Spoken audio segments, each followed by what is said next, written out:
बिस्मिल्लाहिर्रहमानिर्रहीम। आज के टॉपिक के अंदर हम कोल्ब्स इलेक्ट्रोलाइटिक मेथड को हम देखेंगे। ये कोल्ब एक साइंटिस्ट था जिसने पहली दफ़ा इसकी प्रिपरेशन की, तो उसने अपने नाम से इस मेथड को नाम दिया कोल्ब्स इलेक्ट्रोलाइटिक मेथड। तो इलेक्ट्रोलिसिस आपने पढ़ा हुआ है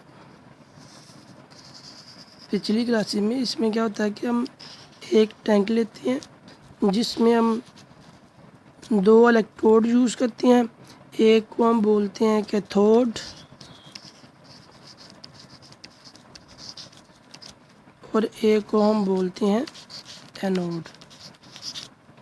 अब आपने दो ये चीज़ें ले ली, एक कैथोड और एक एनोड ले लिया। अब कैथोड के ऊपर आपको पता है कि नेगेटिव चार्ज होता है और एनोड के ऊपर पॉजिटिव चार्ज होता है। अब जी हमने चीज़ वही लेनी है कि आप यहाँ पे कार्बोराइल ग्रुप ले लें, साथ आपने COO और इसका साल्ट सोडियम के साथ ले लें, पोटाशियम के साथ ले लें, यह आपकी मर्ज़ी है, इससे कोई इतना ख़ास फ़र्क नहीं पड़ता। अब जब इसको हम वाटर के अंदर मिक्स कर देते हैं, पानी के अंदर हल कर देंगे, तो फिर क्या होगा? आपको पता है कि किसी भी साल्ट को पानी के अंदर हल करने से क्या होता है कि वो हल होने के बाद अपने आयन में टूट जाता है। यानी इसके ऊपर यहाँ पे नेगेटिव चार्ज है, यहाँ पे पार्शियल पॉजिटिव चार्ज है। जैसे ही हम इसको पानी के अंदर मिक्स करेंगे तो ये यहाँ से टूट जाएगा, ये पार्ट अलग हो जाएगा, ये पार्ट अलग, ये आयन की शक्ल में कन्वर्ट हो जाएगा और उससे दो चीज़ें बनेंगी, एक RCOO नेगेटिव और एक बनेगी सोडियम पॉजिटिव। तो डेफिनेटली ये केटाइन बन गया और ये एनाइन बन गया। ठीक है जी, केटाइन और एनाइन। अब डेफिनेटली जब जैसे ही यहाँ पे हम सॉल्यूशन के अंदर देखेंगे कि ये चीज़ें हमने रखी हुई हैं और आपके सॉल्यूशन में दो चीज़ें हैं, केटाइन भी है और एनाइन भी है।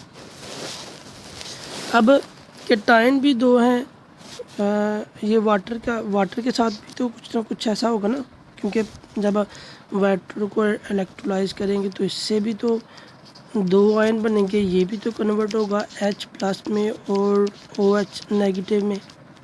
अब आपके पास देख लें कि एनाइन भी आपके पास दो हैं, एक ये वाला और एक ये वाला, और केटाइन भी दो हैं, एक ये पॉजिटिव चीज़ और एक ये पॉजिटिव चीज़। अब जैसे ही आप रिएक्शन को स्टार्ट करवाएंगे तो दो चीज़ें नेगेटिव की तरफ, दो चीज़ें पॉजिटिव की तरफ आएंगी। तो हम इसके बारे में थोड़ा सा डिटेल के साथ देखते हैं। अब ये डिपेंड करता है इसकी रिडक्शन पोटेंशियल के ऊपर कि रिड्यूसिंग पोटेंशियल किस में ज़्यादा है। जैसे कि हम कैथोड की पहले बात करते हैं कि कैथोड पे कौन सा रिएक्शन होगा। कैथोड पे डेफिनेटली रिडक्शन होगी,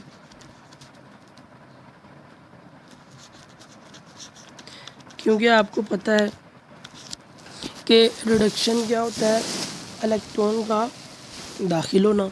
अब यहाँ पे आप देखेंगे जी वाटर के जो मॉलिक्यूल थे उसमें OH और H था, H पॉजिटिव और H नेगेटिव।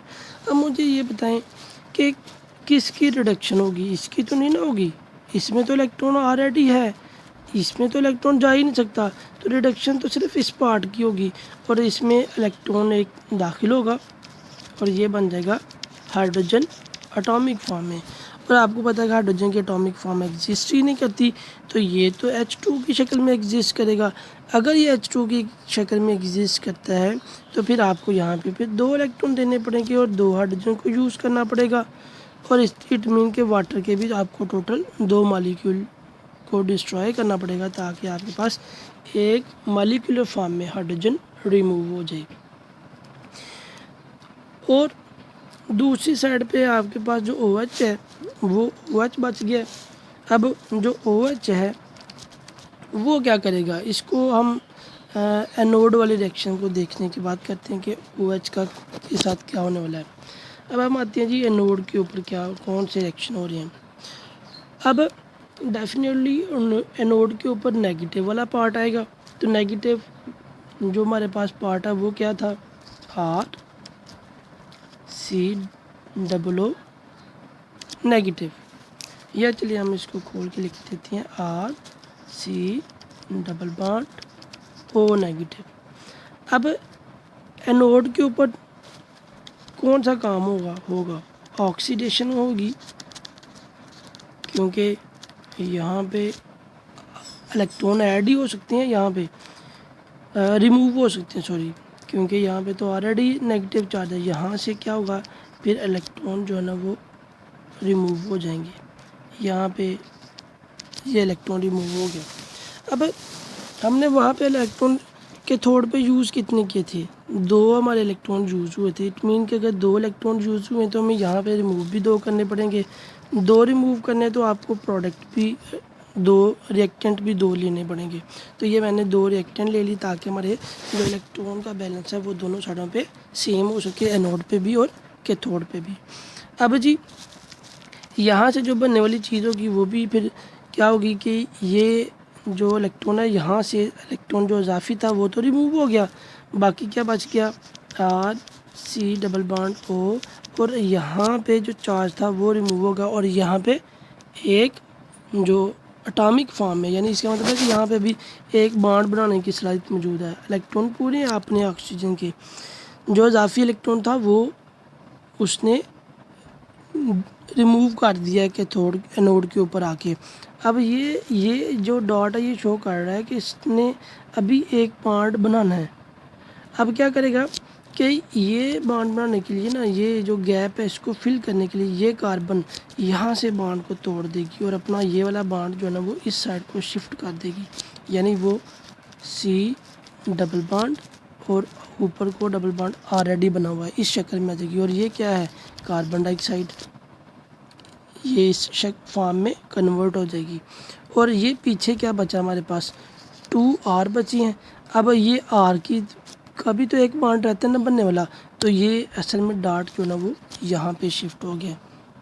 क्योंकि इस पॉइंट की समझ आई है ना कि दूसरे अल्फाज में कह लें कि ये डॉट यहाँ से R पे शिफ्ट हो जाएगा और ये कार्बन और ऑक्सीजन आपस में स्टेबल बॉन्डिंग बना लेंगे, क्योंकि ये अनस्टेबल बॉन्ड था।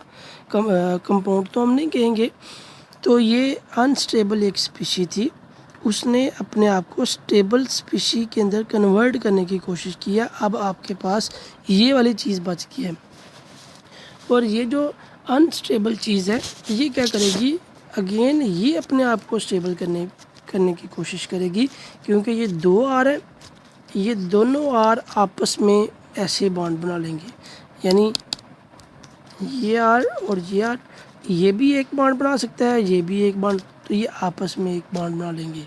तो इस तरह इनका जो काम है वो आपस में स्टेबिलिटी वाला जो प्रॉब्लम है वो क्लियर हो जाएगा।